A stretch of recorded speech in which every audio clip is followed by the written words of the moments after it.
Oké, dan beter en basic.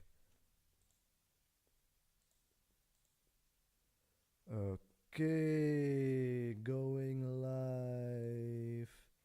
Hope this works. Yeah, okay. Right, where were we? Yes. I only need to hear Joshua grunts. But anyway, yeah, let's try again. Are NES games still good? I would argue, yeah, for the most part, or at least or at least the good ones at least. Yeah, like the hidden gems and or like the classics. But yeah, well, hold on. Yes, for the most part, yeah, for the most part, yeah, they're pretty good. However, a lot of NES games or the games of that era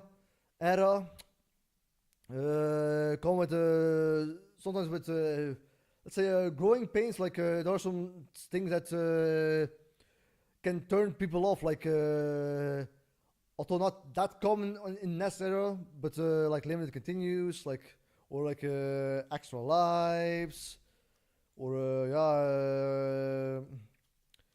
extra lives, and games in general being very hard. I mean, yeah. Now, sure, I do like games that are being hard, but often the question is it hard for the right reasons? And I would say plenty of times, for most parts, yeah, like I would argue that many NES games are still have really good game designs for the most part, yeah. Sure, there's still some nonsense to be had, like, yeah, like, for instance, like, Battletoads is very boundary pushing at the time, but that game is just complete nonsense. Like, yeah, I mean, the game is just completely unfair, but yeah, I mean, like, Baltos is very expressive. I mean, he has a gnarly attitude to us. Gnarly attitude. I mean, which gives a lot of personality. But that game is just unfair. I mean, yeah, like, however, here's the thing now. Sure, most nice games are pretty fair if you think about it. However, now still, for the most part, the games are still in general very difficult by nature. But and sure, like, you ask, oh, the games are just hard, but you just need to get good. Well, then, however, but the real question is that whatever pains or like the difficulty is actually really worth it. I mean, NAS games are by nature very simplistic. Well, simplistic. I mean, yeah. Never play NES games for the endings because it's just a lot of times it's just a black box with text that says congratulations. I mean, yeah, sure. I mean, like most NES games is kind of like should be treated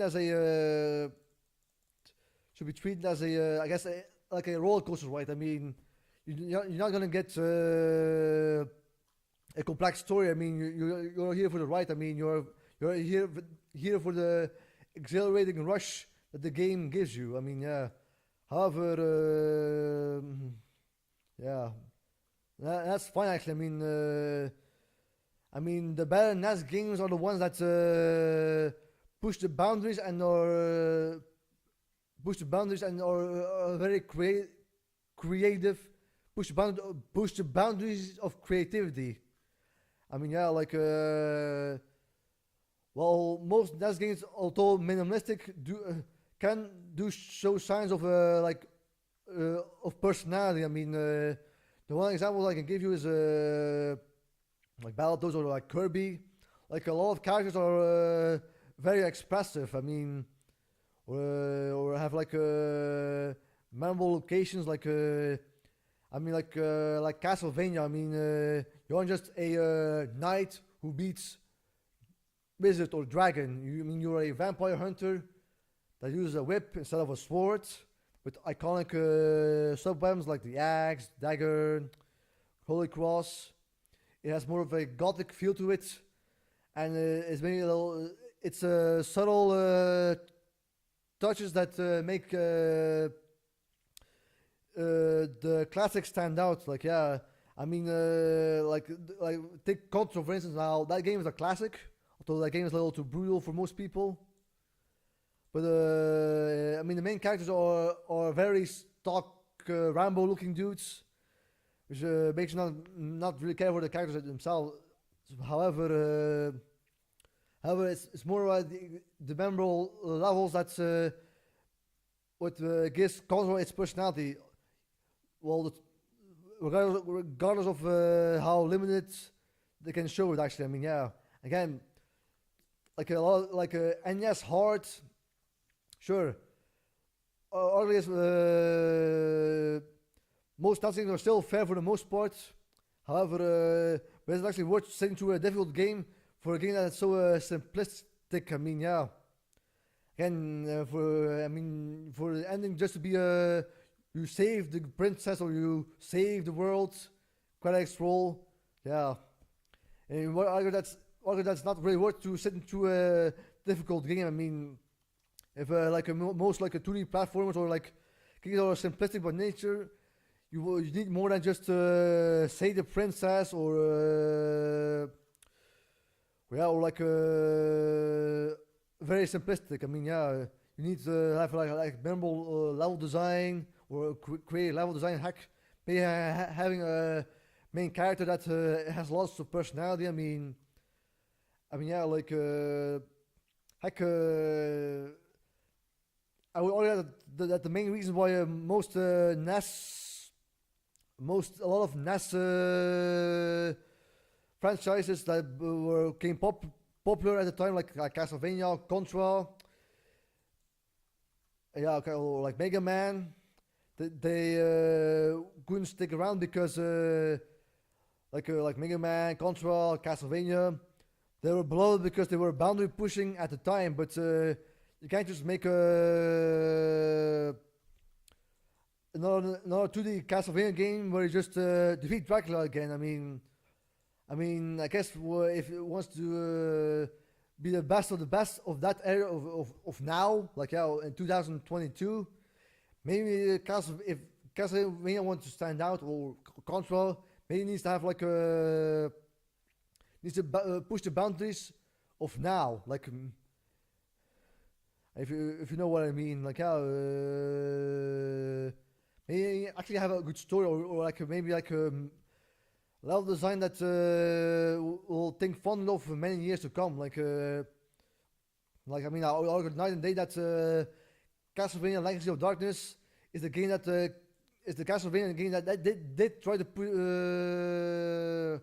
push Castlevania into a more narrative focus hack, even like Mega Man Legends. I mean that game tries to have more of a compelling plot. We are sure it's still like Saturday morning cartoon vibe, but at least something. I mean, heck, lots of Nintendo 64 games, while story wise is never brilliant.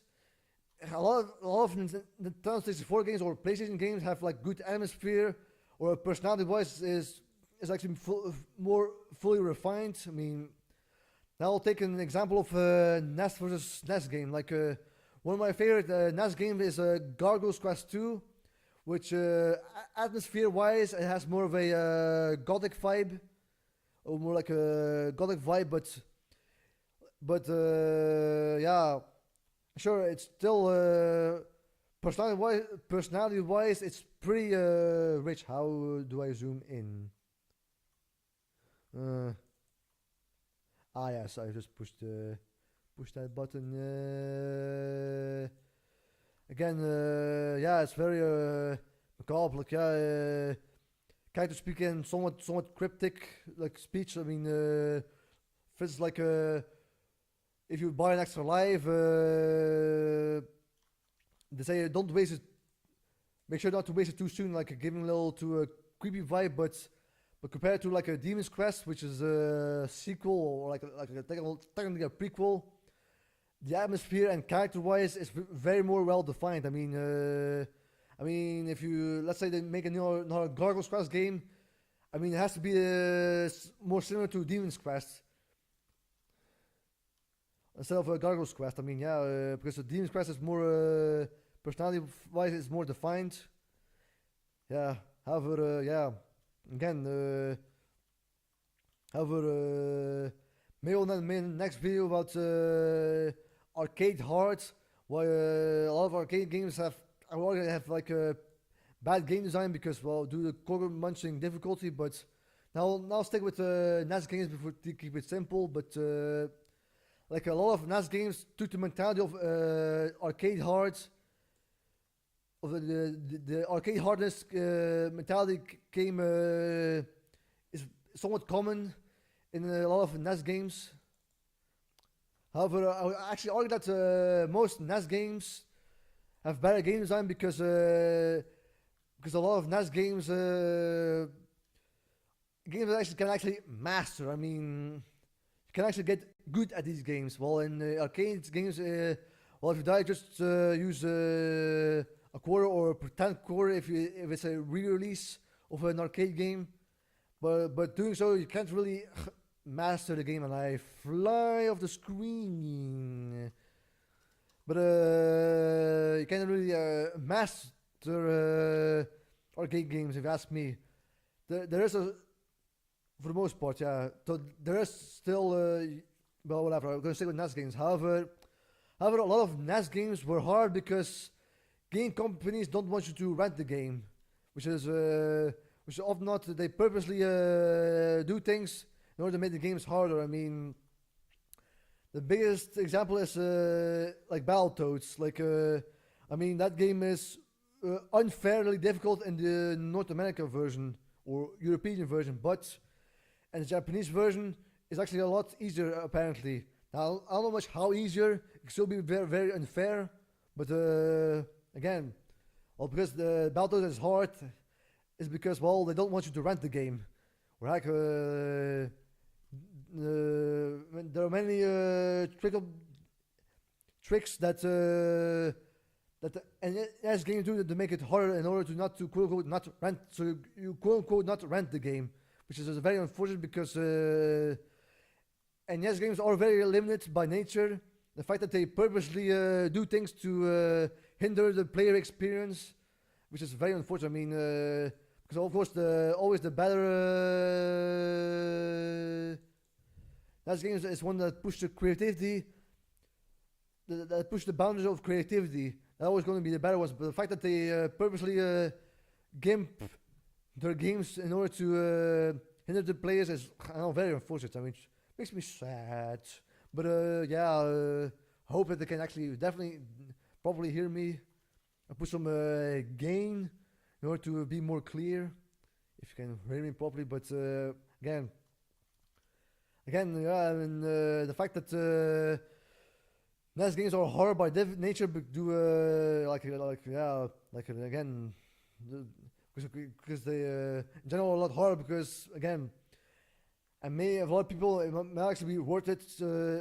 It might actually be worth it to sit through very the difficulty of NES games because due to its simplistic nature. I mean, an easier example I would think of is the NES RPGs like Final Fantasy or Dragon Quest. I mean, as far as I'm concerned, as far as I know, the story of those games are very simplistic. I mean, it's basically you are a knight that stop bad guy, compared to like Final Fantasy 6, 7, 8, 9, 10. These games have stories that you can get invested by, and that's why most people will claim that some people might claim that RPGs don't have compelling game design, but it doesn't say that. But however, people might still like it, even if they claim it's also not fun gameplay wise, but they will stick around to its story. But NES RPGs have very simplistic story. I mean, and for most people, it will not be worth it. Do its again simplistic nature. I mean, yeah, and I wouldn't. And NES RPGs are probably more grindy by nature. Now I can't really confirm that, but again, the fact that you have to grind through a game that's plot wise is very simplistic, or atmosphere wise. Now some people are up to that, and that's fine. But again, yeah, and we argue that NES games can be considered to be the best of all time because due its again simplistic nature. Now, I argue that most NES games still can be good and there's still lots of creativity that to be had. Hell, a lot of NES games just plain have game design wise is still good. Arguably still really good. I mean, like the first level of Super Mario Brothers. I mean, that game is the one go to example of how to do a tutorial, teaching without teaching. Yeah, I mean, there's still an example. The fact that the game is like more than 40 years old, the fact that it's still used as an example, is perhaps a testament how good it actually was. I mean, yeah, but another example is like Super Mario Bros. 3 was very boundary pushing at the time.